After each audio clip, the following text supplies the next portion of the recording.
Nagpapasalamat po sa lahat ng nandito, mga family ng clan, at nakadala ko yun sa, lalo na yung mga taga-ibang bansa na dumalo rito, at least para magkakilala na ng lahat, parang sa mga future natin. Dahil kami pa-retire na. So, papasalamat din ako kay Gina, pinsan ko, kay Omar. Sila ang nag-organize ito. At sa mga kapatid ko, sila lahat ang nagtulong-tulong. Oh.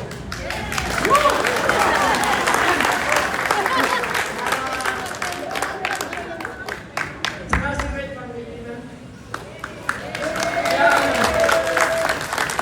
Siya ang advisor. Kung anong gagawin. Siya yung isa sa mga nag-participate at kasama kung paano ma-organize.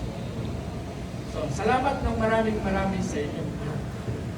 At sa mga bata rito, ngayon magkakakilala na kayo. Makita niyo yung mga kamag-anak niyo. So, malaking bagay yan.